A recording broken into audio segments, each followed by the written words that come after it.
अस्सलाम वालेकुम व्यूअर्स, मैं हूँ आपकी होस्ट माम सुल्तान और आप देख रहे हैं इल्मी सिटी। जैसा कि आप जानते हैं, इल्मी सिटी हमेशा आपके लिए कोई ना कोई मालूमाती प्रोग्राम लेकर आता है या कोई ऐसा दिलचस्प प्रोग्राम लेकर आता है जिसमें आपकी ज़िंदगी में कोई ना कोई लर्निंग्स आती रहें। आज भी हम एक ऐसा ही दिलचस्प मालूमाती और लर्निंग जो है ना प्रोग्राम लेकर आए हैं, जो आपकी ज़िंदगी में बहुत सारी चीज़ें चेंज कर सकता है अगर आप चाहेंगे तो। तो आज हम बात करने जा रहे हैं मोहसिन नवाज साहब से और मारिया मोहसिन जो कि उनकी अहलिया है, उनसे हम जानेंगे कि उनकी ज़िंदगी किस तरह से गुजर रही है और उन्होंने अपनी ज़िंदगी में क्या-क्या मुश्किलात फेस की हैं। तो आज हम जिस टॉपिक को डिस्कस करने जा रहे हैं वो ये है कि कामयाब और खुशगवार इज़्दिवाजी ज़िंदगी हम किस तरह से गुजार सकते हैं या उसके क्या राज़ हैं। तो उसके लिए हमने अपने शो में मोहसिन नवाज साहब को और उनकी अहलिया मारिया मोहसिन को दावत दी है, तो आइए हम इनसे बात करते हैं। अस्सलाम वालेकुम सर, कैसे हैं आप? वालेकुम अस्सलाम। मैं अल्हम्दुलिल्लाह बिल्कुल ठीक हूँ। आप कैसी हैं माम सुल्तान? अल्हम्दुलिल्लाह मैं बिल्कुल ठीक। मैम आप कैसी हैं? मैं भी बिल्कुल ठीक हूँ और उम्मीद है जी। कि आप भी होंगी। और इस अल्हम्दुलिल्लाह वक़्त मैं बिल्कुल ठीक हूँ। जी, जो जी। हमारे दोस्त हमें देख रहे हैं, सुन रहे हैं, उन सब के लिए भी सलामती की दुआएँ क़याम और अल्लाह करे कि सबके घरों में सब लोग बिल्कुल खैर-ओ-आफ़ियत से हों, खुश हों, मुतमईन हों और आज की इस बातचीत से हम कोशिश करेंगे कि अगर हमारे एक्सपीरियंस से कोई काम की बात उनसे शेयर हो सके तो बहुत अच्छा है। जी। इंशाल्लाह सर, इंशाल्लाह। मैं साथ ही साथ अपने अपने व्यूअर्स को बताती चलूँ कि मोहसिन नवाज साहब दुनिया के पहले वाहिद होस्ट हैं और होस्ट भी हैं और रेडियो के होस्ट भी हैं, टीवी होस्ट भी हैं, जो मल्टीपल डिसेबिलिटीज़ के साथ ये काम कर रहे हैं। साथ ही साथ ये मोटिवेशनल स्पीकर भी हैं और टेडेक्स स्पीकर भी रह चुके हैं और बहुत सारी चीज़ें इनकी लाइफ में चल रहे हैं, जो मैं यहाँ पे नहीं बता रही, लेकिन आज हम जिस टॉपिक पे बात करने जा रहे हैं, वो बहुत इंटरेस्टिंग है। तो सर आज मैं आती हूँ टॉपिक की तरफ। सबसे पहले मैं आप लोगों से पूछना चाहूँगी, हम बात करने जा रहे हैं कामयाब और खुशगवार इज़्दिवाजी ज़िंदगी। हम कहते किसे हैं? क्या ये डिपेंड करता है किसी पैसे पे डिपेंड करता है या हमारे रिलेशंस पे डिपेंड करता है? ये किस चीज़ पे डिपेंड करती है? अंदर की फीलिंग पे एक्चुअली डिपेंड करता है क्योंकि बाहर की चीज़ें तो वहाँ बदलती रहती हैं। आज कोई नई चीज़ लेते हैं, महीने बाद उसकी रानाई, दिलकशी, दिलचस्पी कम हो जाती है, उसका मॉडल पुराना हो जाता है। लेकिन अगर हम अपने अंदर के साथ जुड़ें और अपने अंदर लव, पीस, हैप्पीनेस की फीलिंग्स को खोजने में कामयाब हो जाएँ, तो फिर ये एक दायमी खुशी हमें मिलती है। जी, तो मैं मैम से भी इस बारे में इनके ख़यालात पूछना चाहूँगी कि वो क्या कहती हैं इस बारे में? हम एक्चुअली जब हस्बैंड एंड वाइफ की आपस में केमिस्ट्री इतनी अच्छी मिल जाए, तो फिर वहाँ पैसा भी कोई मैटर नहीं करता और होता है बाज़ औक़ात लोगों की थिंकिंग है, फुल पैकेज चाहिए होता है उनको, फाइनेंशियली भी स्ट्रॉन्ग हो, मोहब्बत भी बहुत अच्छी हो, केयर का लेवल भी बड़ा हाई हो, तो फिर तो ज़बरदस्त हो जाता है ना। लेकिन आपस में केमिस्ट्री मिलनी वो बहुत फ़ायदेमंद होती है, जब तक एक-दूसरे को समझ ही नहीं सकेंगे, उसके दुःख और सुख का तो पता ही नहीं चलेगा। तो तो फिर कसम-पुर्सी और मुफ़लिसी की हालत में भी दोनों एक-दूसरे का साथ देते हैं। अगर तो बिल्कुल, बिल्कुल मैम सपोर्ट ऐसा है। तो मैं फर्दर अपने प्रोग्राम में जाने से पहले मैं मोहसिन साहब से थोड़ी-सी उनकी लाइफ़ के बारे में पूछना चाहूँगी कि ये क्या डिसेबिलिटीज़ ये जो आपकी ज़िंदगी में है, क्या ये बाय बर्थ थी या आफ्टर बर्थ हुई हैं? 2 इयर्स की एज में पोलियो की वजह से मुझे जो है वो दोनों लेग्स मेरी इफ़ेक्ट हुई और उसके बाद 13 इयर्स की मेरी एज थी जब मुझे सेकंड चैलेंज आया जो कि आई साइट का चैलेंज रेटिना डिटैचमेंट की वजह से हुआ। तो ये 13 इयर्स तक तो मैं देख सकता था। मैंने कायनात को, रंगों को, चीज़ों को बहुत सारी जो खूबसूरतियाँ हैं उनको देखा और उसके बाद फिर विदिन 6 मंथ्स ये मेरी आई साइट का चैलेंज जो है वो मुझे फेस करना पड़ा। अल्हम्दुलिल्लाह मैं अपनी लाइफ़ के हवाले से ये समझता हूँ कि वो जो देखा हुआ था उसमें अल्लाह ने इतना मौका दिया था कि काफ़ी सारे सफ़र किए, काफ़ी जगहों पे घूमने का, देखने का मौका मिला तो ज़िंदगी की वो रानाइयाँ, खूबसूरतियाँ, नेचर के वो अंदाज़ आसमानों पर उड़ते परिंदे समंदर पे जो है वो किस तरह से कश्तियाँ चलती हैं हम किस तरह से ट्रेन का या दूसरा ट्रैवल करते हैं, पहाड़ों पर किस तरह लोगों ने घर बनाए होते हैं, ये सब कुछ मीनार पाकिस्तान की ऊँचाई, बादशाही मस्जिद और ज़ू में जो है वो जानवरों की दुनिया, ये और सब कुछ मुझे देखने का और मौका मिला। रेनबो के कलर्स। बिल्कुल, बिल्कुल। जी, जी। तो तो सर अल्हम्दुलिल्लाह। जी सर। जी सर, बहुत जी, अच्छी जी, बात की जनाब। आपने। मैं साथ-साथ पूछूँगी कि इन सब चीज़ों को तो आपने देख लिया, उसके बाद जब ये डिसेबिलिटीज़ आई, तो क्या लोगों ने कोई बात की इस तरह की जिससे आप हर्ट हो या नाउम्मीदी आपकी ज़िंदगी में आए? ऐसी कोई बातें आई आपको गेस लोगों की तरफ से फेस करनी पड़ी? मेरा ख्याल है आप उस बात की तरफ इशारा कर रही हैं जिसको मैं अपने मुख्तलिफ इंटरव्यूज में एक टर्निंग पॉइंट करार देता हूँ। जब एक जी सर। खातून जो हमारी मोहल्ले में रहती थी, तो उन्होंने आके अम्मी को मेरी मिजाज पुरसी करने के लिए इस तरह से अंदाज अपनाया कि आप इसके लिए दुआ किया करें कि अल्लाह इनको अपनी आपकी ज़िंदगी में ही अपने पास वापस बुला ले, क्योंकि ये तो मोहताजी की ज़िंदगी कैसे गुजारेंगे। अपनी तरफ से तो उन्होंने शायद अपनी शऊर नज़रिए के मुताबिक जो उन्होंने ज़िंदगी में देखा होगा उसके मुताबिक ठीक ही बात की होगी। लेकिन बहरहाल ये बात सुन के मैं भी उसी कमरे में मौजूद था, मुझे भी काफ़ी नफ्सियात पर जो है वो एक धमाका सा हुआ, और मेरी अम्मी तो ख़ैर इस बात पर आबीदा रहीं काफ़ी देर तक। तो अगर ये बात वो ना करती तो शायद मेरे अंदर हलचल भी ना मचती, और मैं लोगों की एप्रिसिएशन या लोगों की इंकरेजमेंट वाले जुमले सुनता रहता, तो मैं सोचता कि पता नहीं दुनिया बहुत आसानी से जगह बनाने की जगह है। तो उन्होंने जो दिल तोड़ा, ये दरअसल उन्होंने दिल को जोड़ने की राह मुझे दिखा दी। तो मैंने उसके बाद ही दरअसल फैसला किया कि मैं ये देखूं कि कायनात में वो लोग जो कि किसी मुश्किल में होते हैं, परेशानी में होते हैं, वो फिर जिंदा कैसे रहते हैं। तो मैंने सोचना शुरू किया, मैंने देखा और गौर किया कि जमीन पर चलते फिरते जो हशरात हैं, हशरातुल अर्ज, वो भी बेमकसद नहीं है। मसलन एक मच्छर जो है, वो किस तरह किसी हाथी की जान भी ले सकता है, एक चींटी किस तरह से हाथी को हिला के रख देती है। तो ये सब कुछ फिर चीज़ें जब गौर की तो पता चला कि बड़ा या छोटा कुछ भी नहीं कायनात में शायद। हर एक की अपनी अहमियत है, हर चीज़ की, हर इकाई की, हर यूनिट की।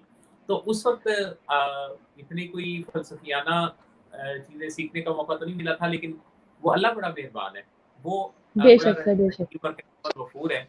वो अंदर से आवाज़ उठाता है, तो अंदर से ही कुछ ऐसी आवाज़ें आईं। उस वक़्त की मेरी जो लुग़त थी, डिक्शनरी थी, उसके मुताबिक जो पॉज़िटिव वर्ड्स थे, वो मेरे अंदर सर उठाने लगे, मुझे सुनाई देने लगे, और मैंने फ़ैसला किया कि हाँ, अब मैं जीऊँगा, और मैं ज़िंदगी से जो है वो पछमुर्दा नहीं होऊँगा, मैं पसपाई इख्तियार नहीं करूँगा।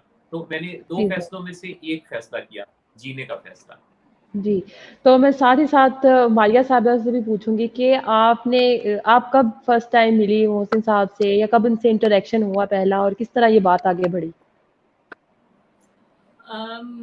एक्चुअली मोहसिन की बहनों की शादी थी, और मैं रेडियो के थ्रू इनको जानती थी, तो फिर मैंने उनको मुबारक देने के लिए फ़ोन किया था। तो फिर इस तरह बात चलते-चलते नहीं, उनको ये सिस्टर को फ़ोन नहीं, किया था या हाँ, मुझे किया था? मोहसिन को फ़ोन किया था ना, तो वो फिर मैंने कहा बात चलते-चलते बहुत आगे तक चली नहीं, गई। लेकिन फ्रेंडशिप हो आपने गई हमारी। शादियाँ तो उनकी थी, आपने मुझे क्यों फ़ोन किया? मैं आपको जानती थी। अच्छा, अच्छा। आप वो मेरे रेडियो फेलो थे। तो ठीक। एक्चुअली फिर बात चलते-चलते आगे तक चली गई, और फिर वो मैं इनके लिए स्ट्रगल्स करने शुरू हो गई रिश्ते की, और रिश्ता कहीं से ना मिला, तो फिर चारों ना चार मैं तो हाज़िर ही थी। असल में इनकी नियत ही नहीं थी रिश्ता ढूँढने की। नहीं, मैंने जी बहुत सर, बहुत बिल्कुल ऐसा ही ईमानदारी है। से तलाश किया था। नियत ही खराब थी उन लड़कियों की जिन्होंने ना माना। तो आज पछता रही होंगी, बैठी होंगी कहीं न कहीं, तो ज़रूर जिन्होंने नहीं माना होगा वो कह रही होंगी हम क्या काश कह रही होगी कि काश आज इतना अच्छा हीरा उनके हाथ लग जाता तो आज इल्मी सिटी पे हाँ, वो मेरे साथ बैठी होती। वो बैठी होती। वैसे तो बहुत अच्छा होता कि बिल्कुल अगर मैम, एक ऐसे तरफ ही। वो तो एक तरफ वो बैठी होती। देखिए ज़रा जी सर, ये अभी बात मैं नहीं है। मैं मैं ये कह रहा हूँ कि जी, अगर जी। वैसे वो सब मान जाती तो एक तरफ वो बैठी होती और एक तरफ ये खुद भी बैठ सकती थी। लेकिन चले अब जो चले कोई बात नहीं, वो स्क्रीन इतनी ही थी, अब बर्दाश्त करें। दिल को तसल्ली दें कि नहीं, एक स्क्रीन में 2 ही आ सकते, इस वक़्त 2 ही जी आ सर। सकते थे। साथ ही साथ मैं एक कमेंट ऐड करना चाहूँगी, आपके बेटे का है, अली अहमद अवान का, कह रहे हैं कि my parents are my inspiration, I love you अब्बू जी एंड अम्मी जी। Thank you so much. बहुत प्यार है, रिश्ता ही ऐसा है हमारे बच्चे हमसे बहुत प्यार करते हैं, और अली हम भी बहुत प्यार करते हैं उनको। अली और सलमान के अंदर ना हम दोनों के मिजाज की इतनी ज्यादा मुताबिकत है कि आप हाँ। अगर ये बताने बैठे तो मेरा ख्याल है कि अगला सारा वक्त किसी पे गुजर जाए। दोनों के अक्सर अंदर वो फ़िल्मों में दिखाते हैं ना कि बच्चे में आते बहुत ज़्यादा हो रही होती है, शो हो पेरेंट्स रही के होती है, ट्रेट्स जो हैं वो आ बहुत जाते हैं। ज़्यादा इनहेरिटेड है। अली में मोहसिन की बहुत सी हैबिट्स हैं, बहुत ज़्यादा। तो सलमान में भी इसी तरह मेरी भी हैं, फादर की भी जी हैं। सर। सर साथ ही साथ मैं अपने जो ऑडियंस है उनके क्वेश्चंस भी ऐड करना चाहूंगी। हमें मोहम्मद अतीक का एक क्वेश्चन आया है, वो पूछ रहे हैं कि मुझे ये बताएं कि शादी से ही जिंदगी में खुशगवारी पैदा हो सकती है। शादी से ही शादी एक बड़ा एक खूबसूरत सा चेंज है अतीक भाई जिंदगी में, और ये तकमील का सफर यहाँ से शुरू होता है, क्योंकि हमें एक तो जीवन साथी की जरूरत बहरहाल होती ही है, लेकिन इसके साथ साथ बड़ा अहम पहलू इसका ये भी है कि हम अपने ख्यालात को, नजरियात को, सोचों को, अपने मिशन को, अपने मकसद को अपनी अगली जनरेशन को भी तो शिफ्ट करना चाहते हैं। हम ये भी तो चाहते हैं कि मेरे मिजाज का कोई अक्स कहीं और भी हो। सो नेक्स्ट जनरेशन की ख्वाहिश भी आप इंसान के अंदर जो है ना वो बड़ी ज़बरदस्त अल्लाह ताला ने रखी है। तो शादी का लफ्ज़ जो है वो शाद से है। तो शाद होने के लिए, खुशी के लिए आपकी emotional, biological, physical, psychological, social हर हवाले से ये आपकी एक तकमील का सफर है। मोहसिन का तो ये कहना है शादी के बाद कि बहुत दफा ऐसा होता था कि मेरा किसी चीज को दिल करता था तो मैं अपनी मदर को डिस्टर्ब नहीं करता था, तो मैं अब खुल के तुमसे ना वो बनवा सकता हूँ, वो काम बल्कि ज्यादातर तो बगैर कहे ये बना लाती, जैसे आज चॉकलेट केक इन्होंने बनाया और डांट खाई बहुत। मेरे और मारिया के जो झगड़े होते हैं ना वो बड़े दिलचस्प हैं। यानी आप हैरान होंगे कि जो मेरा और इनका सबसे बड़ा तनाज़ा है वो कुछ इस तरह का होता है कि ये मुझे कोई चीज़ जो है वो मेरे लिए ज़हमत करती हैं और जिस पे इनको काफ़ी तरद्दुद करना होता है, और मैं इनसे कहता हूँ कि ये तुम्हें तकलीफ करने की क्या ज़रूरत है, इतनी क्या तरद्दुद वाली या बात। मोहसिन बहुत ज़्यादा डाइट कॉन्शियस है, कैलोरी कॉन्शियस है, और फिर जब मैं किसी बात की चीज़ खाने की ऑफर करती हूँ तो इंसान है ना, तो इनकार नहीं कर पाते, थोड़ा-सा खा लेते हैं, फिर वो डाँटते हैं मुझे तुमने दिया क्यों? और हमारे दरमियान कम्युनिकेशन अल्हम्दुलिल्लाह ऐसी अच्छी है कि अब भी ये यानी कि पहले दिन जैसी जैसे मोहब्बत होती है अल्हम्दुलिल्लाह, जी अल्लाह का जी फज़ल है जी सर। कि बिल्कुल ऐसे है कि जैसे ये 98 का जो अवाखिर है, जब उस वक़्त कम्युनिकेशन जैसे थी उससे कई गुना ज़्यादा आपस में कम्युनिकेशन है, बातचीत है। इवन अभी मतलब अब भी हम बात करना चाहें तो हमारी बात खत्म नहीं होती है। बातें होती रहती हैं, और अभी जैसे आपसे बातचीत से पहले भी, हालाँकि ये बड़ा ख़ास एक आपके साथ इंटरैक्शन था, तो यूट्यूब पे हम दोनों मिलके गाने सुन रहे थे और गाने साथ गा भी रहे थे। हम इतनी ज़ोर-ज़ोर से गा भी रहे थे और फिर हम उन गुलकारों पे कमेंट भी कर रहे थे, किससे ज़्यादा अच्छा गाया, किससे ज़्यादा अच्छा गाया, और फिर जो कोई सुर से हिला हुआ होता है ना, फिर तकलीफ होती है। तो जी वो जो है ना, हम साथ-साथ एन्जॉय करते हैं लाइफ़ को, और हमारे बच्चे हमारे साथ-साथ हर चीज़ में हमारे साथ-साथ होते हैं, मतलब वो जी उनकी भी वही एक्टिविटीज़ है जो हमारी हैं।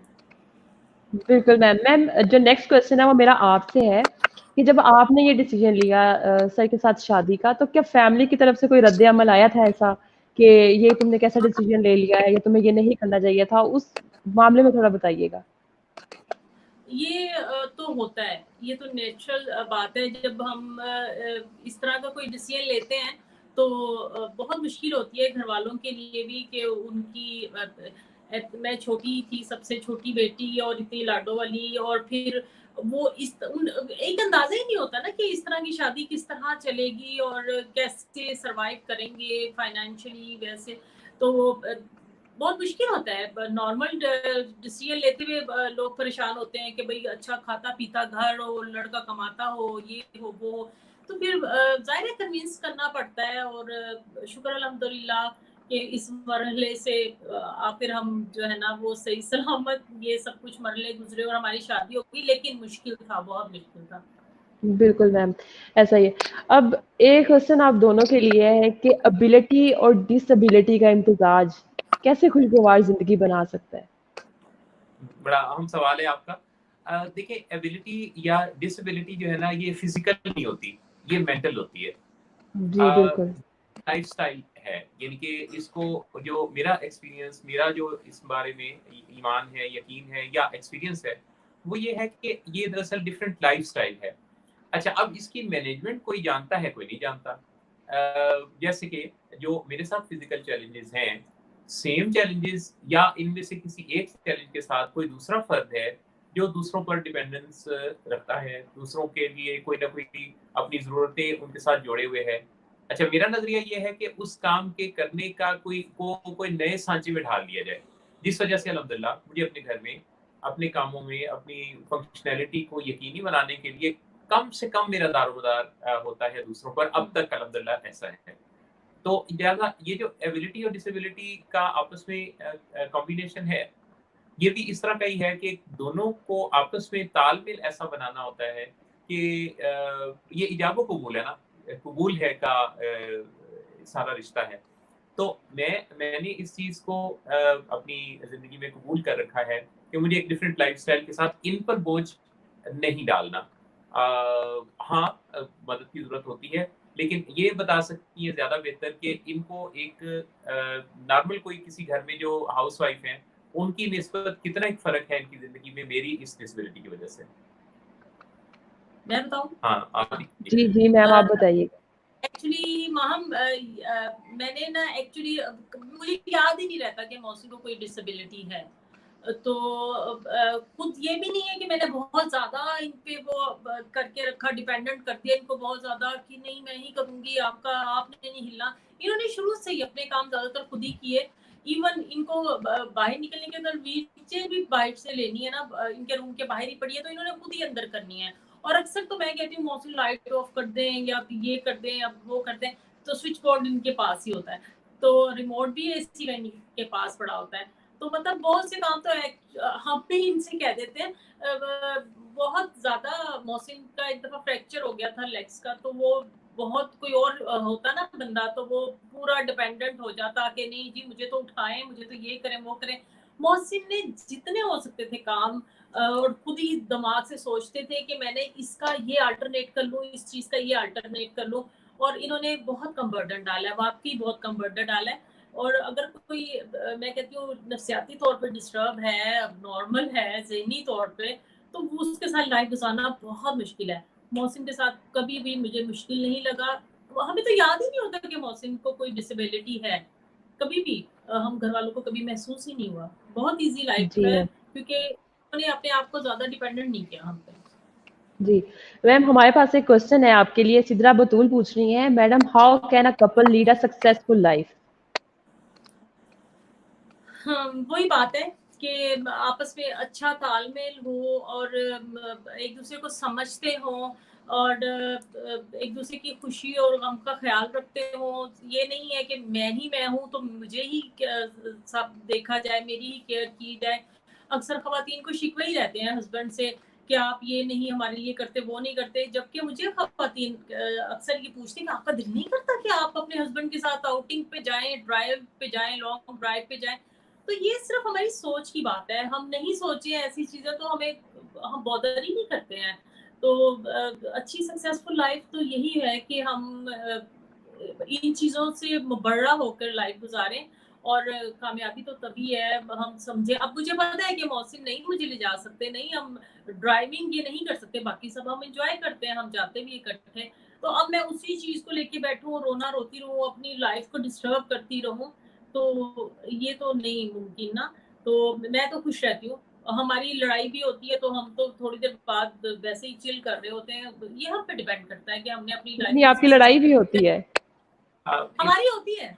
अच्छा हमारी जी। फ्रेंडशिप है एक्चुअली, हम हस्बैंड वाइफ से ज़्यादा ना फ्रेंड्स हैं। तो फ्रेंड्स में तो इख्तलाफात होते हैं ना, बहस होती है, हम तो बिल्कुल मैम, बहस ऐसा ही है। और फिर मैं कहती हूँ कि भई आप समझ रहे हो कि मैं आपकी दलीलों से कायल हो जाऊँगी, मैं नहीं हो सकती। तो मतलब इस तरह की हमारी बहस होती है। प्रोग्राम करते हुए रेडियो की हमारी बहुत ज़्यादा बहस और लड़ाई होती है। तो ऐसा नहीं है कि हम लड़ते नहीं हैं, हम भी इंसान हैं, लड़ते हैं, तो हम फिर चिल भी करते हैं। ठीक है। सिद्रा ने सवाल चूँकि इनसे पूछा था, मुझे एक बात आ रही थी, लेकिन मैं आप वो आ रही थी तो करते नहीं हैं। मैं बताऊँगा नहीं क्योंकि वो बगैर पूछे बंदा नहीं, अच्छा नहीं सिद्रा नहीं, पूछ नहीं, ले, नहीं, सिद्रा इनके दिल पे बंदा अच्छा नहीं अच्छा नहीं नहीं, लगता। लड़कियों के वैसे ही क्वेश्चन के नहीं, आंसर नहीं, इनको बहुत अच्छा लगता थोड़ा है। थोड़ा अच्छा मैं नहीं कह लगता। रही हूँ ना, नहीं, थोड़ा वो सिद्रा प्लीज़ आप एक कमेंट करें दोबारा से। नहीं, नहीं तो इन्होंने रोते रहना है। जी मैम, नेक्स्ट आपकी तरफ। हाँ, आप जी, पूछिए। सर मैं आपसे क्वेश्चन पूछती हूँ, अदनान ऐवान है पूछ रहे हैं, what is the key secret for maintaining long relationship? चलो, देखिए उसी से मिलता-जुलता आ गया। देखिए एक कोई रिश्ता जो है ना वो इस तरह से खूबसूरत बनता है कि जब आप उसमें अपनी फीलिंग्स को, अपनी वांट्स को, अपनी नीड्स को, अपने थॉट्स को लफ्ज़ों में ट्रांसलेट करना सीख जाते हैं। अगर आप लफ्ज़ों में बयान कर सकें तो दुनिया में कोई भी रिश्ता जो है ना वो खूबसूरत बनाया जा सकता है। किसी से भी बात हो सकती है, किसी जो डायलॉग को कामयाब बनाया जा सकता है।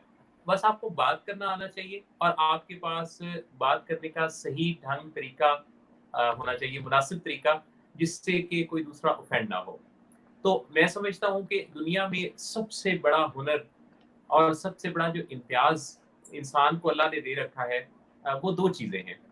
एक सोच सकना और दूसरा अपनी सोच को दूसरों तक लफ्ज़ों के साथ मुंतकिल कर सकना। बहुत से रिलेशंस तो इसीलिए खराब हो जाते हैं कि वो आपस में बात ही नहीं करते, गलतफहमियां जन्म लेती जाती हैं, बढ़ती चली जाती हैं और आखिर जो है ना इधर-उधर के लोग कामयाब हो जाते हैं और आपका घर खराब हो जाता है। हम आपस में कम्युनिकेट ही नहीं कर सकते अपनी प्रॉब्लम्स को। जी। सर नेक्स्ट क्वेश्चन है हमारे पास शकील अहमद का, वो पूछ रहे हैं कि अपनी पॉजिटिव वोकैबुलरीज़ की बात की है आपने, तो हम किस तरह से अपनी पॉजिटिव वोकैबुलरीज़ को जो है इम्प्रूव कर सकते हैं? अच्छा, ये बड़ा आसान है क्योंकि आप जब अपने आप को पॉज़िटिव रखने का फ़ैसला करते हैं, तो आधा काम तो आपने कर लिया। अच्छा, अब अगला काम ये है कि आपने अपनी जो इन्फॉर्मेशन के जितने भी सोर्सेज़ हैं, उन पर आपने इस तरह से कनेक्ट होना है कि आपके दिखाई देने वाले, सुनाई देने वाले अल्फाज़, बातें, ख़यालात वो पॉज़िटिव हों। सोचें जो है ये हम एक्चुअली खुद क्रिएट करते हैं। बहुत सारे लोग ये कहते हैं कि हमें ख़यालात आते हैं, नेगेटिव ख़यालात आते हैं, हम नेगेटिव ख़यालात से तंग होते हैं। तो एक्चुअली ख़यालात को कोई और नहीं, हम खुद ही क्रिएट कर रहे होते हैं। किस तरह से कि हम जो भी ख़याल हमारे ज़हन में आता है, वो आता नहीं, हम लाते हैं। लाते कैसे हैं? अपनी इन्फॉर्मेशन के जो बुनियादें हैं, वो हमने उस तरफ मरकूज़ की होती हैं जहाँ से नेगेटिव ख़यालात जन्म लेते हैं। तो इसके 3 कंपोनेंट्स हैं किसी एक ख़याल के क्रिएट होने के। नंबर 1 5 सेंसेस, 2 जो हम देखते हैं, सुनते हैं, जो हम टच करते हैं, जो हम स्मेल करते हैं, ये सारा कुछ असरअंदाज हो रहा होता है। दूसरा सोर्स इस पे हमारा बिलीफ सिस्टम है, आपका यकीन, अकीदा क्या है? और तीसरा आपके पास के एक्सपीरियंसेस हैं। तो ये तीनों मिलके आपके अंदर ख़यालात पैदा करते हैं और एक दिन में 50 से 70 हज़ार ख़यालात जो हमें आते हैं और हर दूसरे सेकंड पर हमारा ख़्याल बदलता है। ये सारा कुछ हम खुद अपने हाथों इसके क्रिएटर बन सकते हैं। अगर हम इसका जायज़ा लेना शुरू कर दें आवरली बेसिस पे, हम अगर अपना हर घंटा 59 मिनट्स का बना दें और 1 मिनट अपने आप से डायलॉग करें और पूछें कि हम जो सोच रहे हैं वो क्या सोच रहे हैं? क्या हम इससे बेहतर भी कुछ सोच सकते हैं? जो हम सोच रहे हैं इसका नतीजा क्या निकल सकता है? और इस सोच से हमें या दूसरों को फ़ायदा क्या होगा? इस किस्म के सवालात जब आप पूछते हैं, इसी तरह अपने मूड का जायज़ा लेना, बाज़-औक़ात हम एक ही मूड पर कई घंटे गुज़ार देते हैं। तो हमें एक मूड पर नहीं रहना, हमें एक थॉट पर ऑब्सेस्ड नहीं होना, बल्कि उसे जल्द चेक करते-करते हमें अपने आप को बेहतर बनाते चले जाना है। सो पॉज़िटिव थिंकिंग की नसीहत तो सभी करते हैं, लेकिन पॉज़िटिव रहना कैसे है, अपने आप को रखना कैसे है, इसका इंतज़ाम हम में से कम लोग करते हैं। सो इसके लिए हमें जो है वो पॉज़िटिव रहना सीखना होगा। और एक और जी। बात ऐड करनी कि हमें अपने इर्द-गिर्द पॉज़िटिव लोगों को ही शामिल ज़्यादातर करना चाहिए, नेगेटिव लोगों से हमें दूर रहना चाहिए, उनकी सोहबत से भी दूर रहना चाहिए।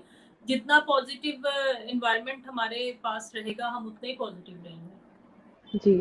साथ ही साथ हम अपने व्यूअर्स के कमेंट भी जो है वो शो कर रहे हैं। तो सिद्रा बतूल को मैं बताती चलूँ, हमने आपका क्वेश्चन अभी ऐड किया है थोड़ी देर पहले, लेकिन हो सकता है वो आपसे मिस हो गया हो, तो अभी हमारी जो लाइव है जब एंड होगी तो पेज पे अपलोड कर दी जाएगी, तो काइंडली आप ज़रूर देखिएगा, हमने आपके क्वेश्चन का आंसर किया है। सर मैं नेक्स्ट क्वेश्चन लूँगी, आयशा आफ्ताब है, वो पूछ रही हैं कि आप दोनों को पावर कपल कहा जाता है। आप हमें बताएँ कि हर कपल कैसे पावर कपल बन सकता है? आयशा जो है वो खुद बहुत ज़बरदस्त माशाल्लाह कम्युनिकेटर हैं और ये गोल्ड मेडलिस्ट है। मैंने इनकी उस तकरीब को भी देखा जिसमें इनको गोल्ड मेडल दिया गया और ये ह्यूमन रिसोर्स और साइकोलॉजी की माशाल्लाह बड़ी ज़बरदस्त एक्सपर्ट है और इनकी तरफ से इस तरह का सवाल का आना एक बड़ा ज़बरदस्त एजाज़ है। पावर कपल शायद ये वो पावर है जो कि रिश्ते की पावर है, मोहब्बत की पावर है, आपस में कनेक्शन की पावर है। देखिए कनेक्शन के बगैर कुछ भी मुमकिन नहीं होता। ये कनेक्शन ही है जो मैं और आप सब आपस में राब्ते में इस वक़्त हैं। एक इंसान दूसरे इंसान से भी इसी तरह एक कनेक्शन में होता है। ये जो पावर कपल कहा जाता है ये हमें पाकिस्तान में या पाकिस्तान से बाहर काफ़ी जगहों से जब इंटरव्यूज़ हुए, तो ये पावर कपल का जो टाइटल है वो कई जगहों पे काफ़ी ज़िक्र हुआ। तो उसकी वजह भी यही है कि हमारा अल्हम्दुलिल्लाह कनेक्शन अल्लाह ने बहुत अच्छा रखा है और ये शायद कोई स्पिरिचुअल कनेक्शन है जिसमें कि हार्ट टू हार्ट फीलिंग जो है वो ट्रांसफर होती है। कुछ लोग ऐसे शो भी कर रहे होते हैं अपने रिलेशन को बहुत अच्छा, कि हम बहुत अच्छा हैं, हम तो लड़ते भी नहीं हैं, हम तो बस दिलो जान से एक दूसरे पे फरीफ्ता हैं। ऐसा नहीं है, हमारी आपस में जो है ना बॉन्डिंग बहुत अच्छी है एक्चुअली। हम रिलेशन को बहुत अच्छा रखने की कोशिश करते हैं, और तमाम जो मसाले होते हैं ना एक लाइफ को अच्छा करने के लिए, वो तमाम इंग्रेडिएंट्स जो है ना वो हमने अपनी लाइफ में शामिल किए हुए हैं, तो शायद इस वजह से पावर कपल हो हम। जी। सर जो नेक्स्ट क्वेश्चन है ना वो काफ़ी लंबा है, नवाब खातून का है और वो पहले तो कह रही है माशाल्लाह nice couple and informative talk और उनका क्वेश्चन ये है कि मेरी शादी को 1 साल हो गया है लेकिन वो अपने हस्बैंड की कुछ बुरी आदतें हैं जैसे स्मोकिंग वगैरह है कि वो उनको स्किप करवा दें, लेकिन वो स्किप नहीं करवा पा रही हैं, वो किस तरह से उन्हें कन्विंस करें? पहले हम इतने का आंसर कर लें फिर हम इसका सेकंड पार्ट लेते हैं इनके क्वेश्चन का। देखिए खातून असल में ये जो काम आप करना चाहती हैं, आप ये रिहैब सेंटर वाला काम खुद करना चाहती हैं क्योंकि आप उनकी लाइफ पार्टनर हैं। आप इंटरवीन करना सीख तो सकती हैं, लेकिन अगर आप अभी से उनको इस बारे में उनकी आदतों को दुरुस्त करने का ज़िम्मा उठाएँगी बगैर किसी थेरेप्यूटिक हेल्प के, तो क्या होगा कि आपके रिश्ते की खूबसूरती खराब हो सकती है। लिहाज़ा एक बात तो ये है कि आप इंटरवीन करना पहले सीखें। क्योंकि ये ना हो कि आप वो कुछ नसीहत लगती जाए, वो आपकी तरफ से नसीहत उनको लगे कि ये कहाँ से आ गई मुझे कोई नसीहत दी। कोई ऐसी गलती ना हो जाए क्योंकि बाज़-औक़ात कोई ऐसी गलती हो सकती है क्योंकि अगर वो आपके जो हस्बैंड हैं वो स्मोकिंग या कुछ दूसरी ऐसी आदतों में हैं, तो इसका मतलब है कि उनके साथ कोई मूड की डिफ़िकल्टी है। जिन लोगों के साथ मूड का कोई डिसऑर्डर या डिफ़िकल्टी होती है, उनके मूड के बदलने का पता नहीं चलता। लिहाज़ा आम तौर पे ऐसे लोग जिनका मूड का प्रॉब्लम होता है, जब उन्हें कोई कहता है कि आप अपनी इस आदत को ठीक कर लीजिए, तो सबसे पहले तो वो मूड बदल के उसी को कहते हैं कि मैं तुम्हें क्यों ना छोड़ दूँ। लिहाज़ा ऐसी कोई नौबत आने से पहले हमें तैयारी करनी होगी, सीखना होगा कि ऐसे लोगों को जिनका कोई मूड बदलने का, उतार-चढ़ाव का मसला है, जिसमें कभी वो ड्रग्स के ज़रिए मूड अच्छा करना चाहते हैं, कभी वो एक्स्ट्रा मैरिटल अफेयर्स के ज़रिए मूड अच्छा करना चाहते हैं।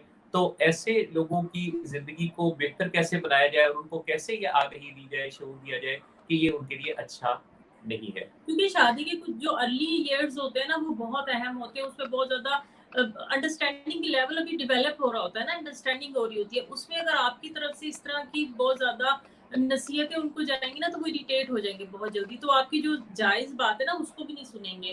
तो इसके लिए थोड़ा आपको बहुत ज़्यादा एहतियात के साथ ये दिन गुजारने होंगे। तो सर साथ ही साथ नवाब खातून ये पूछ रही हैं, उनका सेकंड क्वेश्चन ये था कि मेरे जो हस्बैंड हैं वो उनके पास बहुत सारी नेगेटिव थॉट्स हैं, बहुत ज़्यादा जो है इस तरह की मनफी जो सोच के वो मालिक हैं, तो उनको किस तरह से ख़त्म कर सकती हैं? अभी तो कुछ भी ना करें। अगर तो थेरेप्यूटिक हेल्प की तरफ आप जाने का प्लान रखती हैं, तो फिर ऐसे मौके पे इंटरवीन करना जो है वो फ़ायदे की बजाय नुकसानदेह साबित हो सकता है। लिहाज़ा इस बारे में सबसे पहले तो पहला कदम ये उठाएँ कि अपना नॉलेज बढ़ाना शुरू करें। आजकल गूगल पर, यूट्यूब पर ऐसे हर सवाल का जवाब मिल जाता है जो आपकी लाइफ़ की डिफ़िकल्टी है। मसलन आप गूगल पे अगर ये सवाल लिखेंगी कि how to handle that kind of person, तो वो फौरन आपको काफ़ी सारे आंसर करेगा। उसमें से आप फिर मज़ीद अपने सवाल को इम्प्रूव बना के और अपनी सिचुएशन के मुताबिक उस सवाल को एक्यूरेट कर सकती हैं। इससे आपको आर्टिकल्स, वीडियोज़ बहुत कुछ मिलेगा, यूट्यूब पर भी मिलेगा। तो सबसे पहले तो नॉलेज बढ़ाएँ नंबर 1। नंबर 2 अपने सोशल सर्कल में, अपने इन-लॉज़ में, अपनी फैमिली में, अपने दोस्त अहबाब में ऐसा एक ग्रुप बनाएँ हम-ख़याल लोगों का जो जिनके साथ आप ये सारी बात डिस्कस कर रही हों, जो किसी हद तक इन्फ्लुएंशियल हों।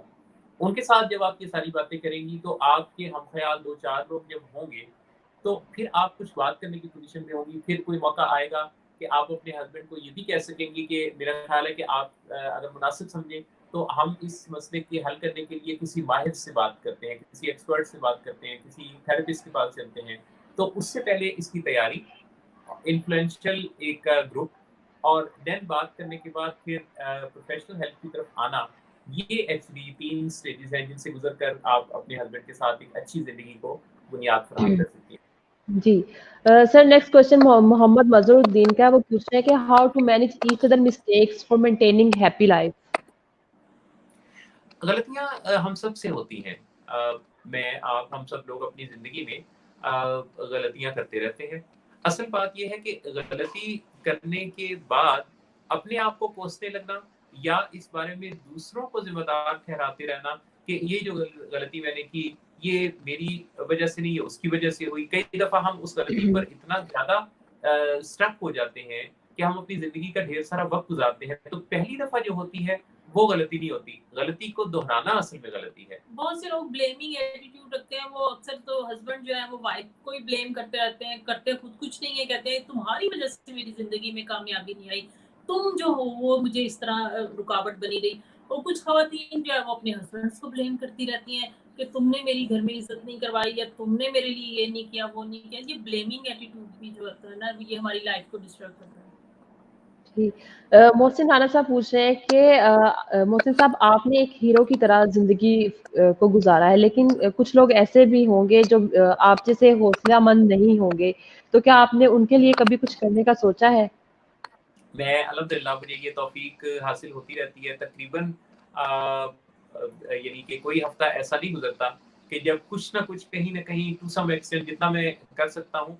अलबत्ता मैं इसको कोई अनाउंस करने के हक पे नहीं हूँ कि को बहुत ज़्यादा मैं इसका चर्चा करूँ। मैं अपनी ज़ाती हैसियत में चाहे उन तक अपने सीखे हुए तजुर्बात की रोशनी में अपनी स्किल्स को ट्रांसफ़र करना या उनको किसी भी तरह की एम्पावरमेंट देना, ये मैं ज़ाती ज़िम्मेदारी समझता हूँ। और मैंने ऐसे बहुत सारे लोग हैं वो जानते हैं कि जिनको मैंने टेक्नोलॉजी ओरिएंटेड बनने में मदद दी, जिनको मैंने कहीं न कहीं उनकी जॉब प्लेसमेंट में कोई रोल अदा किया, जिनके किसी जगह कोई रिश्ता उस्तवार होने में कोई न कोई रोल अदा किया, या जिनके हवाले से कोई उनको ऐसी डिफ़िकल्टी थी जो कि वो खुद या उनके फैमिली मेंबर्स मैनेज नहीं कर पा रहे थे, तो उसमें कोई किरदार अदा किया। तो ये मेरा और मेरे अल्लाह का मामला है और मैं समझता हूँ कि अगर मेरी ज़िंदगी में बहुत सारे लोग मसीहा बन के आए, मैं अभी सीख रहा हूँ। मैं चंद साल पहले तक मोबाइल में स्क्रीन रीडर खास तौर पे ये जो स्मार्टफ़ोन है वो जब मैंने सीखना शुरू किया तो उससे पहले मैं उसे नहीं जानता था। तो ये इसी तरह से होता है कि हम आज कोई चीज़ नहीं जानते, कल हमने जानना शुरू की, परसों हम उसको बेहतर जानने लगे और अगले हफ्ते हम उसको जब काफ़ी अच्छा उसके बारे में जान चुके, तो अब हम पर ये ज़िम्मेदारी है कि हम फिर किसी नए तक वो रोशनी ज़रूर पहुँचाएँ। मौसम कोई भी नई स्किल जब भी पता चलती है ये आगे लोगों को ज़रूर बताते हैं, वरना अगर खुद टाइम नहीं है तो ये अपने फ्रेंड्स को आपस में कनेक्ट कर देते हैं, जो कि एक जी दूसरे सर। को सिखाते रहते हैं। जी। सर आयशा आफ्ताब का ही क्वेश्चन है आपके लिए, वो पूछ रही हैं कि सोशल मीडिया पर आप बहुत फ़ेमस हो, आपकी बहुत ज़्यादा फैन फॉलोइंग है। हम भी अगर फ़ेमस होना चाहें तो हमें क्या करना चाहिए? आपको वैसे तो आप बहुत फ़ेमस थे। दोबारा आयशा आफ्ताब आपका बहुत शुक्रिया मैसेज आपने किया। देखिए इसका जो है वो सिंपल और सादा-सा आसान-सा फ़ॉर्मूला है कि आज के दौर में कोई जलसा, जुलूस, कोई बड़ी गैदरिंग, कोई इज्तिमा, कोई इस तरह की तो ज़रूरत है नहीं। अपना कोई Facebook page, YouTube channel create किया जा सकता है। लिंक्डइन पे, इंस्टाग्राम पे, इवन टिकटॉक पर। यानी कोई भी फ़ोरम जो है ना वहाँ आप लोगों को इंटरैक्ट कर सकते हैं छोटी-सी वीडियो के साथ, छोटे से किसी तहरीर के साथ और फिर आप इंतज़ार भी करें, अच्छी तैयारी के साथ प्रेज़ेंट हों, इंतज़ार करें और फिर आप देखें कि वो पौधा कैसे फलता-फूलता है। मैं आपसे एक बड़ी दिलचस्प बात शेयर करूँगा कि टिकटॉक जिसे दरअसल कोई इस तरह का कोई सीरियस फ़ोरम नहीं समझा जाता और यूँ समझा जाता है कि टिकटॉक जैसे एक रौनक मेला, डांस, ये वो सब कुछ इस तरह से है। उसका मिज़ाज हमने बदलने का फ़ैसला किया कुछ दिन पहले।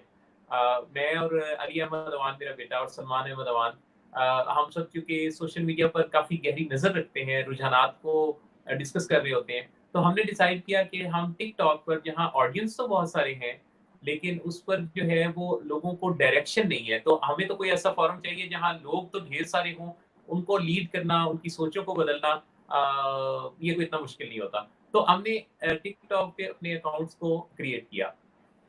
अली ने किया, सलमान ने किया, मैंने किया और यानी अभी बिल्कुल इब्तिदा है, तो उसमें काफ़ी अच्छे तरीके से हमें रिस्पॉन्स मिल रहा है। जैसे मेरी एक छोटे से क्लिप पर 2,25,000 व्यूज़ आज शाम तक हैं।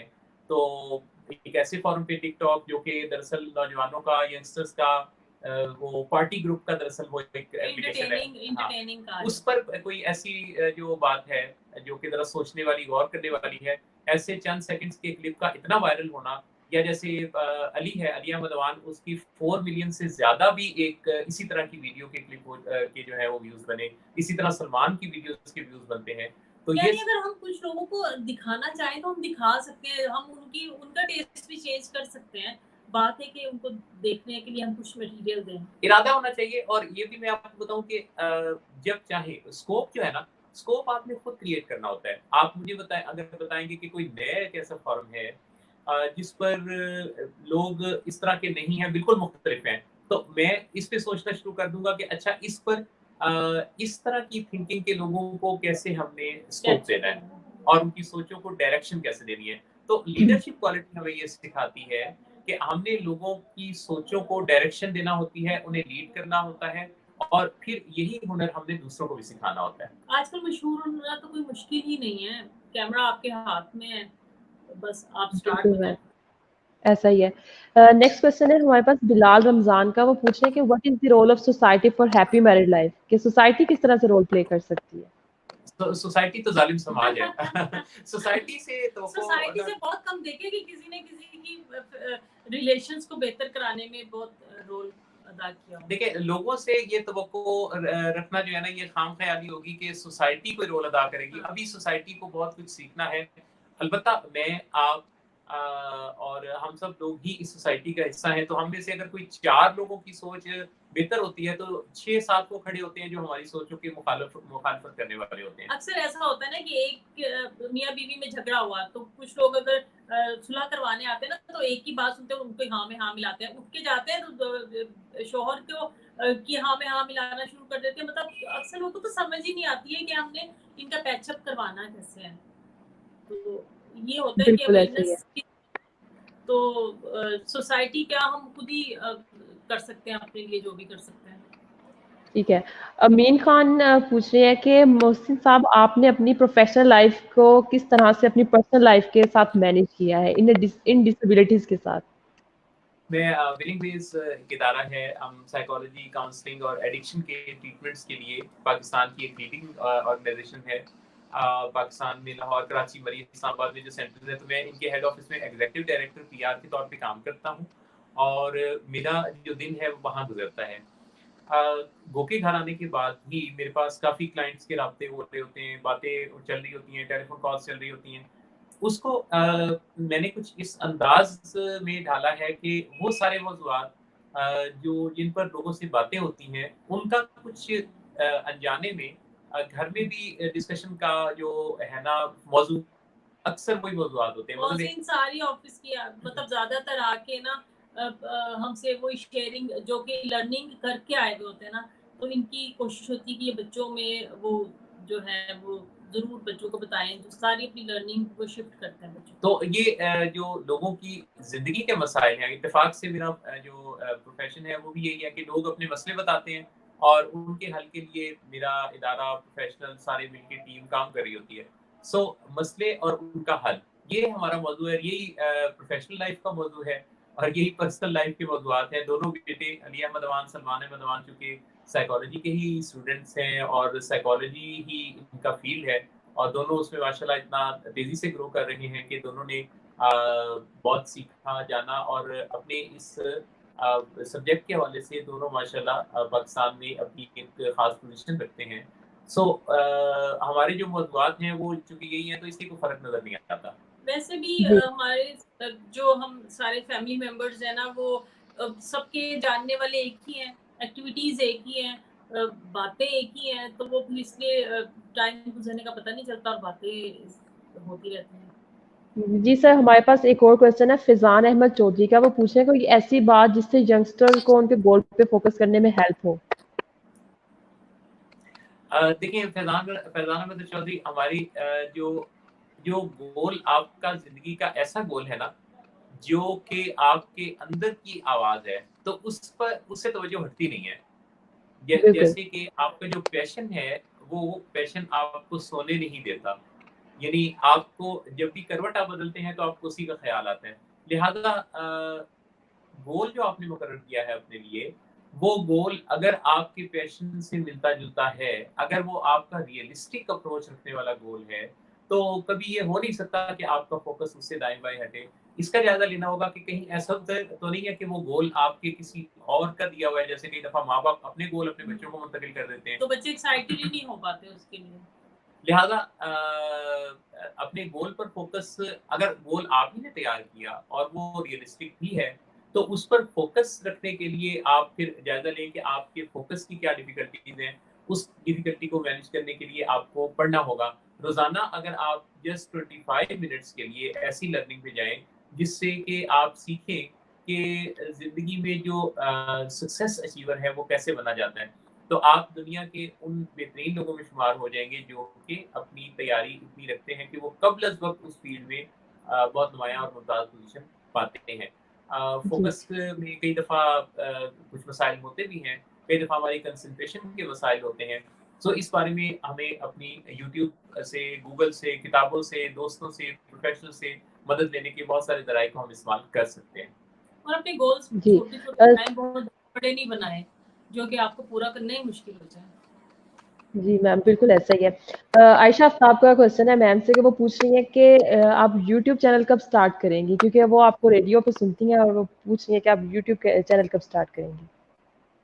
अभी एक्चुअली घर में इतना मुझे तो लगता है कि मेरा क्रिएट हुआ है चैनल, क्योंकि घर में सभी का चैनल है और वो बहुत ज़्यादा फल फूल रहा है, तो उन्हीं की प्रोग्रेस को मैं एंजॉय कर रही होती हूँ। हाँ, जितनी मेरी वीडियोस बनी है वो गई तो वैसे मिलियंस पे है, तो अभी अभी मैं उसके लिए टाइम निकाल नहीं पा रही एक्चुअली। ठीक है। तो मैम साथ ही साथ मैं अपना एक क्वेश्चन ऐड करना चाहूँगी। जिस तरह के आजकल का ट्रेंड है, हमारे नौजवान लड़की-लड़कियाँ हैं, उनका ज़्यादा फ़ोकस होता है कि अगर कोई लड़की भी देख रही है, कोई लड़का, तो मतलब हर चीज़ हो उनके पास, गाड़ी भी हो, घर भी हो, एक अच्छी जॉब भी हो। इसी तरह लड़के की तरफ से भी ये डिमांड्स होती हैं, लड़की पढ़ी-लिखी भी हो, खूबसूरत भी हो, सारी चीज़ें हो एंड ऑल। तो वो आप उनके लिए कुछ कहना चाहेंगे? मटीरियलिस्टिक हो गया है सब कुछ, सब बहुत ज़्यादा इतनी, क्योंकि हम जहाँ भी देख रहे हैं ना, हमारे टीवी, हमारा मीडिया जो दिखा रहे हैं वो बहुत ज़्यादा हमारी एक्सपेक्टेशंस को हाई कर रहे हैं। लड़कियां भी फिर अट्रैक्ट होती हैं ऐसी चीज़ों में, लड़के भी खूबसूरती देखते हैं मीडिया पे इधर उधर, तो वो भी फिर उनकी भी ख्वाहिश होती है। फिर माएँ जो होती हैं ना, रिश्ते देखने निकलती हैं, तो उनकी भी बड़ी हाई डिमांड्स होती है इस मामले में कि फलां से ज़्यादा अच्छी मेरी बहू होनी चाहिए, और लड़की के लिए जो हम देखें तो वो लड़का भी बहुत अच्छा होना चाहिए। एक्चुअली हम सबने खुद ही से इतने हाई स्टैंडर्ड्स अपने अप कर लिए हैं, तो उनके लिए यही है कि जैसे मैं सैटिस्फाइड हूँ, मैं तो बहुत सैटिस्फाइड हूँ। मैं नहीं समझती कि अगर मटीरियलिस्टिक, अगर मेरे पास कुछ ना होता तो पता नहीं क्या होता। तो मैंने जब एक्चुअली स्टार्ट लिया था, शादी हमारी हुई थी, तो मौसम की तो जॉब भी नहीं थी इतनी ना, बस घर में अभी स्टार्ट लिया ही था इन्होंने, कोई इतने अच्छे एस्टेब्लिश नहीं थे मौसम। तो वो देखिए, अब अल्लाह ताला ने इतना ज़्यादा हमें, जो हम सोचते हैं उससे भी ज़्यादा हमें अता किया है। तो बेशक। हौसला रखें, अगर आपको कोई अच्छा लगता है और आप उसके लिए कुछ स्टेप लेना चाहते हैं तो ले लें, अल्लाह ताला उसमें आपका साथ देते हैं। अपनी एक्सपेक्टेशंस को इतना हाई ना करें कि फिर आपके हाथ कुछ भी ना लगे, आपका टाइम ही गुजर जाए। बहुत अच्छी रिश्ते की तलाश में मैंने देखा बहुत सारे लोग बैठे के बैठे ही रह जाते हैं। हाँ, ये एक जैसे एक शायर का शेर है कि अजीज इतना ही रखो कि जी संभल जाए, अब इस कदर भी ना चाहो कि दम निकल जाए। तो यानी कि एक जो एतदाल है वो इस परफेक्ट तो आजकल बहुत मुश्किल है कि आपको पूरा पैकेज बहुत कम मिलता है, बड़े कोई लकी होंगे। तो ऐसा अपनी एक्सपेक्टेशंस को इतना हाई ना करें कि आपके लिए वो मुश्किल हो जाए। तो बस मैं तो यही कहूँगी कि अल्लाह ताला पे छोड़ें और अपनी कोशिश जारी रखें, तो बेहतर होगा आपके लिए सब कुछ। मैम जाते-जाते एक और लास्ट क्वेश्चन यूथ के हवाले से पूछना चाहूँगी कि एक दूसरे पे डिपेंड कर रहे होते हैं। अगर लड़की को देखा जाए तो वो कहेगी कि जो लड़का है उसने जॉब करनी है, उसने घर को चलाना है, या वो जो है इनकम जनरेट करेगा तो ही घर चलेगा। दूसरी तरफ अगर लड़के को देखा जाए तो जब लड़का रिश्ता देख रहे होते हैं तो वो देख रहा होता है कि जहेज में क्या आ रहा है, क्या चीज़ मिल रही है, क्या नहीं मिल रही। तो इस बारे में आपके क्या ख़्यालात है कि हमें किस तरह की सोच जो है वो अपनानी चाहिए और उसको किस तरह अच्छे मौसर अंदाज में हम अपने माशरे में उसको अप्लाई कर सकते हैं? एक्चुअली वही बात है ना कि हम अपनी एक्सपेक्टेशंस को हाई कर देते हैं। लड़के की कोशिश होती है कि जॉब करने वाली हो, ताकि जो है ना घर में उसकी भी अर्निंग आती रहे, तो ज़रा बर्डन कम होता रहे हमारा। और लड़कियां भी कहती हैं कि हम नहीं यही कमा के लाए। तो यही बात है कि अगर लड़की कमाने जाएगी तो वो फिर घर में उतना टाइम नहीं दे पाएगी। फिर वो भी कंप्लेंट्स लड़कों को होती है, लड़कों की माओ को होती है कि घर में टाइम नहीं दे पाती। फिर वो जब थकी हारी आएंगी, वो जब 2 तरह की ड्यूटीज देंगी, बाहर की भी और घर की भी, तो वो ज़ाहिर है उनके मूड भी नहीं अच्छे रहेंगे। तो ये उनकी मैरिज लाइफ को डिस्टर्ब करेंगे, उनके मूड्स और उनकी थकावट और इस तरह के। तो फिर ये तो कॉम्प्लिकेशंस आती हैं। इसके लिए तो फिर उन्हें खुद ही प्लान करना होगा कि किस तरह उन्होंने लाइफ गुजारनी है। लड़का कॉम्प्रोमाइज़ करे, लड़की को खुद कमा के लाए। अब जैसे मोहसिन ने ठाना था कि शादी के बाद मुझे नहीं कुछ करने देंगे, रेडियो है वो शौक है वो हम दोनों करते हैं। और मोहसिन ने खुद से ही जॉब की और खुद ही कमा के लाए हैं। इन्होंने मुझे नहीं कभी कहा कि ये ना हो कि लोग कहें कि अच्छा इसको इसकी कमाई से घर चल रहा है। तो मोहसिन ने खुद ही पहले दिन से जॉब का तहैया किया, इन्होंने ही कमा के लाए, तो हमारा गुजारा हो रहा है। तो ये तो खुद फिर उन्हीं पे डिपेंड करता है जिन्होंने ऐसा स्टेप लेना है कि वो किस तरह लेते हैं, क्या डिसीजन होता है उनका। तो ये फिर उन्हीं को जी मैम। मैनेज करना। मैं लास्ट क्वेश्चन ऐड करना चाहूँगी, नैना राव का है। वो पूछती हैं कि अगर हस्बैंड आपको मिसअंडरस्टैंड करे और आपको की सारी बातें अपने बहन-भाइयों से शेयर करे, तो ऐसे में बीवी क्या करे? समझाने का उन पर कोई असर नहीं हुआ, वो मुझे ही फैमिली का दुश्मन समझने लगे हैं। फैमिली के साथ मिलके वो इनको अपना दुश्मन समझते हैं। जी, जी। ऐसा इनके नाम से वैसे वो मुझे गीत भी याद आ गया, मेरे नैना सावन भादो। और चूंकि फिर सावन भी भादो मेरा मन प्यासा। इस दफा चूंकि सावन भादो में जरा बारिशें भी ज्यादा एक्सपेक्टेड है, तो हमें इस चीज का भी ख्याल रखना है कि अगर आपके इलाके में कहीं कोई सीवरेज सिस्टम खराब है, तो इससे पहले कि वो ज्यादा खराबी पैदा करे, आप मेट्रोपॉलिटन कॉर्पोरेशन को इत्तला करें। नैना के मसला हल करना है। नैना, जो आपकी बात है, इसमें भी मैं आपको बताऊंगा कि सबसे पहले तो फीलिंग्स को हर्ट करना या फीलिंग्स के हवाले से ये सोचना कि मेरे साथ ज्यादती हो रही है, ये जो अंदाज है ये आपको छोड़ना होगा। उसकी वजह ये है कि जब तक आप विक्टिम रोल में रहेंगी, आप कुछ कर नहीं सकेंगी। वो जो कर रहे हैं वो अगर आपके साथ ज्यादती करते हैं, तो ये उनके कुछ शऊर की कमी है, कुछ उनकी अवेयरनेस की कमी है। अच्छा, अब ऐसे में क्या होगा कि अगर एक अवेयरनेस में, जैसे कई दफ़ा मियाँ-बीवी में ये होता है कि मियाँ जब किसी और से दिल लगा बैठते हैं और वो घर आते हैं, तो बेगम उस पे लड़ती है और फिर बहुत ज़्यादा बुरा मुँह बना के ही रखती है। तो ये एक जवाज़ भी बन जाता है मियाँ के लिए कि देखो, ये चूँकि हर इसमें वक़्त तो तो मिजाज ही मेरे हर साथ वक़्त ये मुँह बनाए रखती है, तो फिर यही तो वजह है कि मैं दूसरी जगह इंटरेस्टेड हूँ। तो लिहाजा सबसे पहली बात तो ये कि आप इस हवाले से अपने आप को थोड़ा पॉजिटिव रखते हुए अपने लेफ्ट ब्रेन, जो कि आपका लेफ्ट हिपोकैम्पस है, जो कि दरअसल लॉजिकल ब्रेन है, उसकी लर्निंग के ज़रिए आप जानना शुरू कीजिए कि आपने मौसर बात कैसे करनी है। बाज़-औक़ात बड़े अच्छे तरीके से इख्तिलाफ़ी राय को भी डिस्कस किया जा सकता है, बड़े अच्छे तरीके से, पॉज़िटिव रहते हुए। आपने नेगेटिव थॉट्स नहीं अपने ज़हन में लानी, क्योंकि चेहरे के तासुरात से, जेस्चर से, अंदाज़ से, बात से, अल्फ़ाज़ से हमारे अंदर की फीलिंग दूसरे तक ट्रांसफ़र हो जाती है। लिहाज़ा अपने आप को पॉज़िटिव रखना है और होपफुल रखना है और बेहतर तरीके से रिस्पेक्टफुली बात करनी है, सवाल उठाने हैं और अपनी तरफ से अच्छा करते जाना है। जिसके अब नतीजे मेरा मोहसिन का रिलेशन ऐसा है कि मोहसिन मुझसे कोई चीज़ हाइड नहीं करते, मैं मोहसिन से कुछ हाइड नहीं करती। कभी शक नहीं किया मैंने मोहसिन पे। अच्छा, हालाँकि बहुत हमारे फैन्स हैं, मोहसिन के बहुत फैन्स हैं ख़वातीन, तो कभी ऐसा हमारे में आया ही नहीं, कभी ऐसी सोच ही नहीं आई कि अच्छा ये फ़लाँ में इंटरेस्ट ले रहे होंगे या फ़लाँ के साथ ज़्यादा फ्री होके बात कर रहे हैं, ऐसा कभी भी नहीं हुआ। तो छोटे-छोटे ऐसे जो अंदाज़ हैं इंटरैक्शन के, वो रखने होंगे, जिसमें आप थोड़ा-सा वो इवेंट बता सकती हैं अपने हस्बैंड को कि ये जो चीज़ थी, ये मुझे उनको यू लैंग्वेज नहीं बोलनी बल्कि आई लैंग्वेज बोलनी है। मुझे ये चीज़ इससे बहुत हर्ट किया। उस वक़्त मैंने ये महसूस किया।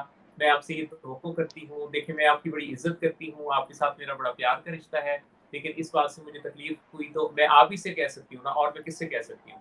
तो ये सब बातें बिल्कुल। अगर इस अंदाज़ से, लंबे लेक्चर नहीं, लंबा रोना-धोना नहीं, छोटी-सी बात, मुख्तसर सी बात कहना, और अगर हालात खराब होते हुए देखें तो फिर एग्ज़िट ले लें फिर उस मीटिंग में ज़रूरी नहीं है कि बिल्कुल अंजाम कोई बहुत लड़ाई झगड़े पर ही हो तभी उठें। छोटी सी बात इख्तिलाफ राय की करके वहाँ से उठा जा सकता है, सोचने के लिए टाइम दिया जा सकता है और वॉल्यूम लेवल को नॉर्मल और बिल्कुल मुनासिब रखें।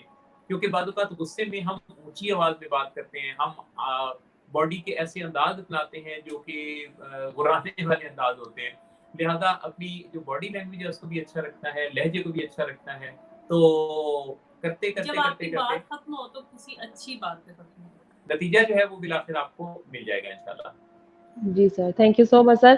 फ़िज़ान अहमद चौधरी हैं उनके क्वेश्चन का हम आंसर कर चुके हैं। फ़िज़ान, अभी हमारी ये जो वीडियो है ये अपलोड हो जाएगी फेसबुक पेज पे भी और यूट्यूब चैनल पे भी, तो काइंडली आप इसे रिवाइंड करके देखिएगा, आपको आपके क्वेश्चन का आंसर मिल जाएगा। इसके अलावा आमिर हुसैन पूछ रहे हैं कि मोहसिन साहब कामयाब इज़्वाजी ज़िंदगी का राज़ बता दें। कामयाब इज़्वाजी ज़िंदगी का राज़ जो है ये वीडियो है। हाँ, शुरू से अभी तक हम यही बता रहे हैं। इसके अंदर हमने काफ़ी सारी ऐसी चीज़ें बताई हैं। देखिए, कामयाबी असल में सेंस ऑफ फुलफिलमेंट है। आपके अंदर का एक फुलफिलमेंट का एहसास है। कामयाबी बाहर नहीं है। तो अगर कामयाब बनाना चाहते हैं तो उसके लिए आपको अपने जीवन साथी को अपनी ही ज़ात का हिस्सा समझना होगा और एप्रिशिएट करना चाहिए, उनकी छोटी-छोटी बातों की तारीफ करें। जैसे मोहसिन की बहुत अच्छी आदत है, खाना अगर इन्हें पसंद आ रहा है ना तो ये फौरन उसकी तारीफ करेंगे। जो चीज़ इन्हें अच्छी लगती है ये फौरन तारीफ करते हैं, तो वो दूसरे को भी अच्छा लगता है और एक दूसरे की तारीफ करें और उससे भी अच्छा रिलेशन बनता है। जी, एहसास होता है कि हाँ, इस पे जाके तो फील किया। जी, थैंक यू सो मच आप दोनों का शो में आने के लिए और अपना इतना कीमती वक़्त देने के लिए। आपने हमें बहुत सारी अच्छी बातें बताई, हमारी ऑडियंस के जितने क्वेश्चन्स थे, उन सबको आंसर किया। मैं आप दोनों से ही पूछना चाहूँगी, जाते-जाते हमारी ऑडियंस के लिए कोई पैगाम जो आप सबको देना चाहेंगे? देखिए, पैगाम जो है मेरा ख़्याल है कि अपनी ज़िंदगी के हवाले से 3 चीज़ों को हमेशा याद रखें। एक तो वन डे लाइफ़ के फ़ॉर्मूला पर चलें, एक दिन का जीवन गुज़ारें और वो एक दिन जो है वो सुबह से शाम तक का, जिसमें सुबह उठें तो आपके पास कोई उस दिन का टारगेट होना चाहिए, कोई गोल होना चाहिए। तहैया करें कि आज के दिन आप किसी से उलझेंगे नहीं, लड़ेंगे नहीं, किसी के साथ भी किसी को आपके कहने या करने से तकलीफ नहीं पहुंचेगी। आप अपने गोल की तरफ फोकस रहेंगे। फिर शाम तक पहुंचते-पहुंचते दिन में अपने उस टारगेट का जायज़ा भी लें कि उसके कितना करीब हैं।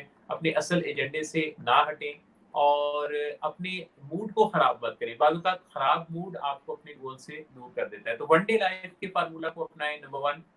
नंबर 2, लर्निंग को रोज़ाना की बुनियाद पे ज़रूर जारी रखें। कभी ये ना सोचें कि सब कुछ जान लिया है। सब कुछ किसी ने भी नहीं जाना। कायनात जो है वो इतनी बड़ी है, ये यूनिवर्स इतना वसी है कि इसमें अभी इंसानों को अरबों साल लगेंगे इसको थोड़ा-सा मज़ीद समझने में। लिहाज़ा अपने आप को लर्निंग एटीट्यूड, लर्निंग हैबिट के साथ जोड़े रखें और नंबर 3 ये है कि अल्लाह की ज़ात का ज़बरदस्त कनेक्शन बनाएँ अल्लाह के साथ, क्योंकि कोई है जो निज़ाम हस्ती चला रहा है, उस अल्लाह की बेशक। तरफ जो दें, वो आपकी ज़िंदगी में नेमतें, बरकतें, रहमतें सब कुछ उसकी तरफ से है। नाशुक्री ना करें, शुक्र अदा करते रहें, क्योंकि शुक्र अदा करते रहने से ही, ग्रैटिट्यूड से ही आपकी नेमतों में इज़ाफ़ा होता है। ये एक बड़ा बुनियादी सा सीक्रेट है, जो जब समझ आता है तो वक़्त काफ़ी बीत चुका होता है। लिहाज़ा शुक्रगुज़ार रहें और नेमतों के बारे में जब भी सोचें, देखें, तो दिल में ये कोई किसी ख़ास रिचुअल से गुज़रने की ज़रूरत नहीं है। दिल में पहला ख़्याल आपके अंदर ये आए कि ये मेरे अल्लाह की दी हुई मेहरबानी और उसकी अता है, मेरा इसमें क्या कमाल, मेरे मुझसे पहले कितने अरबों-खरबों होके चले गए, मेरे बाद पता नहीं कितने आने वाले हैं, तो मैं तो एक छोटा-सा यूनिट हूँ इस कायनात का, मैं कौन होता हूँ ये सब कुछ करने वाला, ये तो उसी की ज़ात है जो मेहरबानी करती है। तो जब आप ये चीज़ें अपनाएँगे तो आपकी ज़िंदगी में कामयाबियाँ ही कामयाबियाँ आपको मिलेंगी और जब कामयाबियाँ मिलें, तो उस पर शुक्र अदा करें। कभी भी अपने अंदर ऐसी फीलिंग ना लाएँ कि आपने कुछ किया है, शुक्रगुज़ारी के साथ उस हुनर को फिर दूसरों को भी सिखाएँ ज़रूर। क्योंकि बेहतरीन जो तरीका है शुक्रगुज़ारी का, वो अपने हासिल शुदा को दूसरों तक पहुँचाना है। सो ये मेरा आज का मैसेज है। वहाँ भी यही तो प्रॉब्लम है कि मोहसिन को मेरी केमिस्ट्री इतनी मिलती है कि आधा मैसेज तो मेरा इन्होंने दे दिया है। तो मैं यही कहूँगी कि अपनी छोटी-छोटी खुशियों को भी एन्जॉय करें और ये ना इंतज़ार करें कि कोई बड़ी चीज़ आपको मिलेगी तो आप उसको एन्जॉय करेंगे। तो हम उस चक्कर में ना छोटी-छोटी चीज़ों को एन्जॉय करना ही छोटी-छोटी बातों को एन्जॉय करना ही छोड़ देते हैं और इसी पे आस पे बैठे रहते हैं कि कुछ बड़ा मिलेगा तो एन्जॉय करेंगे। हम अपनी ज़िंदगी को ऐसे तल्ख़ करते जाते हैं, उसमें बहुत अच्छे चीज़ों को शामिल करें और शुक्रगुज़ारी करें और शुक्रगुज़ारी जो है ना वो बहुत ही अच्छी होती है। सिर्फ़ उन चीज़ों को ना देखें कि जो हमारे पास नहीं है, उन चीज़ों को देखें जो हमारे पास हैं। मैं चाहूँगा तो कि और आज आसानियाँ पैदा करें लोगों के लिए और किसी के साथ भी इस तरह की रिलेशन ना बनाएँ कि बस ये सोचें कि आखिर आपने भी नहीं रहना और उसने भी नहीं रहना, तो फिर बाद में रिग्रेट ना हो, आप पछतावे में ना रहें कि मेरा उनके साथ इस तरह का रिलेशन खराब क्यों हुआ। मतलब आपका ज़मीर बहुत मुतमईन हो, कोई आप चला जाए इस दुनिया से तो आपके लिए जो है ना वो ये ना हो कि मेरा रिलेशन उनके साथ अच्छा नहीं था। आप इतना अच्छा करके जाएँ कि लोग आपके को कहें कि कितना अच्छा शख्स था। कुछ अच्छी बातें ही आपकी जो ऐसी हों जो आप छोड़ के जाएँ। अपनी ज़िंदगी को बामकसद बना लें। मैंने भी मैं बहुत सैटिस्फाइड हूँ कि मैं एक बामकसद ज़िंदगी गुज़ार रही हूँ मोहसिन के साथ शादी के बाद। मुझे फ़ील होता है कि एक बामकसद ज़िंदगी है। मैं वरना शादी तो हर कोई करता है, लेकिन किसी मकसद को लेके इनकी लाइफ़ बनी, आगे बच्चे हुए, तो ये इस तरह की थिंकिंग होनी चाहिए कि कुछ करें जो किसी के लिए फ़ायदेमंद हो। मैं सिर्फ़ अपनी ज़ात को ना सोचें। ये भी मोहसिन एक मैं होल्ड बा करें, होल्ड। सिर्फ़ अपनी सिर्फ़ अपनी ज़ात के लिए ही ना आप सिर्फ़ अपने लिए ना जिएँ, दूसरों के लिए भी जिएँ। कहते हैं ना कि आसानियाँ पैदा करें और आसानी बाँटने की आप में वो इस्तेदाद भी हो। हाँ जी, बोलिए। बिल्कुल। अच्छा, मैं ये कह रहा था कि जैसे आज आखिरी जो हमारे बात का मैसेज है वो उन ख़वातीन के लिए, लड़कियों के लिए मारिया का बड़ा एक मैं समझता हूँ कि इनकी प्रेज़ेंस इस प्रोग्राम में बड़ी शानदार है। क्योंकि घरों में सारा जो निज़ाम है, एक फ़ैमिली को चलाने वाला जो रोल है वो माँ का, ख़ातून का ज़्यादा होता है। लिहाज़ा इनकी लाइफ़ से हम ये सीख सकते हैं मारिया की ज़िंदगी से कि ये किस तरह माशाल्लाह एक्सेप्टेंस रखती हैं अपने अंदर, हैप्पीनेस रखती हैं, अपनी पूरी तवज्जो में ये चीज़ रखती हैं कि इनके पास हासिल क्या है।